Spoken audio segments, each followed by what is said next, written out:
Does your manager's manager know you and knows what you do? Do they? Right? And especially for us international students, when it comes to, oh, I need sponsorship, I know we've not gotten into that. That was like, how do you bring up this? Yeah, why the spirits? We're just going, yeah, go on. Yep. Especially when you're that person that you need sponsorship.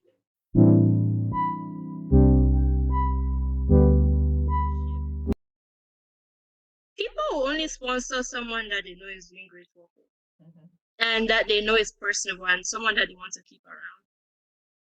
And they will want to keep you around if you are very personable with them. When I started, I feel like the conversation about sponsorship with my manager, I had it very early on with them. Oh, that's good. Okay. I said I do not need sponsorship. Did you bring it up in a meeting, or how did you bring up that question of sponsorship? Was it just, did you flow into the conversation? How was that for you? I think I had a one-on-one with my manager. Okay. During one-on-ones, right?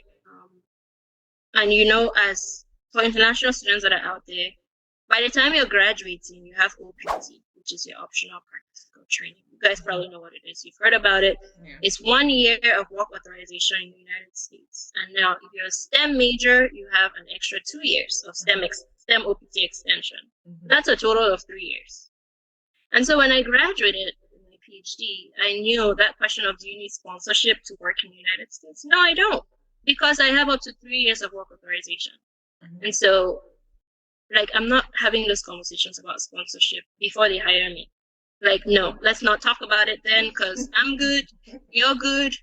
I'm not going to prevent you from hiring me because you think you need to sponsor me in the future. Okay. Let's not even talk about it before then. Now, when you go in and you've demonstrated and they know, so going in, I think my manager knew the quality of the employee they were hiring, they knew the value that I would bring into the company.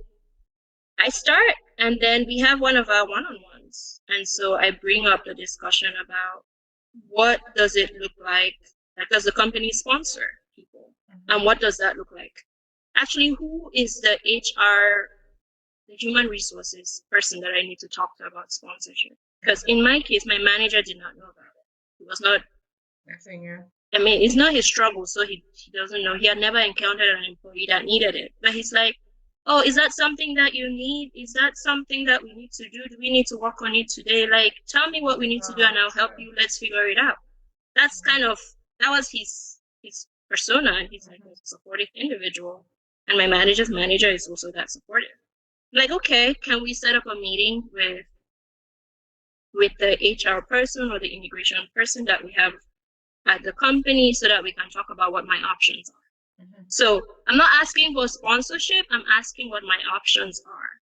So I'm not saying, can you please sponsor me? I want to know what sponsorship opportunities are available within the company for people that are like me, right?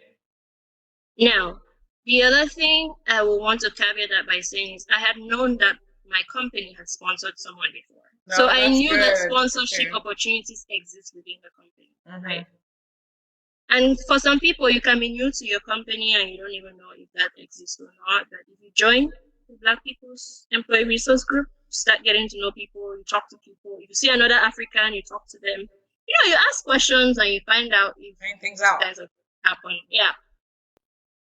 And so when they connected me with HR, I asked about what the different things were, and they talked about, those H1B options and, the labor certification thing that they do. Yeah. And this person let me know that they will, they let me know, timelines of, how to get added to the list of people. They're like, all you need to do is your manager and your manager's manager needs to approve and let them know that the company will be sponsoring. And that's kind of how you get on the list.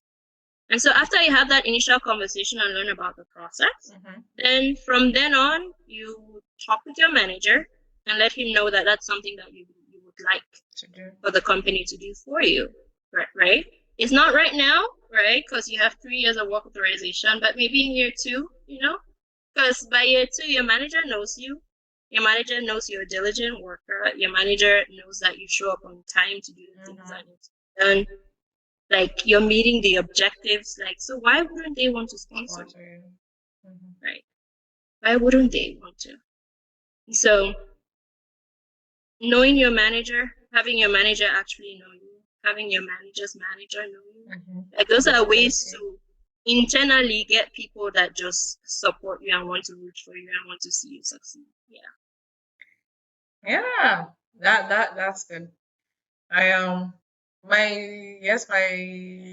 journey was similar to that too. Like I had to have a one-on-one, bringing it up. And then it's like, yeah, like what do we need to do to yeah, like do I need to call somebody? Like I don't know what's the problem. You need to tell me that. I'm not sure. I was like, okay, you should go check your HR first. Like, okay, I'm gonna check your HR, and then my manager, like you said, I think they had to approve because I wasn't privy to what the conversations behind. But what I heard back was, okay, it's been approved. Like I've told the HR to contact you to start the process. So and for me, like you said, it's very important to make sure the company does sponsor. Like they've done it before. They like it's not new. Because the thing is, you have 3 years, but you don't want to have worked for 2 years and then find out, oops, they don't sponsor. And then you have 1 year left, like, then I need it. You know, you start getting desperate and you don't want to give up that vibe. So yeah, that's good, and it's amazing. Like it is a huge accomplishment for international students, I feel like, because sometimes, a company, even if they can afford it, sometimes they may not want to invest in you, right? So it's so important, like during the interview process, you are finding out the kind of people the kind of persons these people are, and the work-life culture, like do they value their employees? Like would they be willing to invest in you when the time comes? So yes.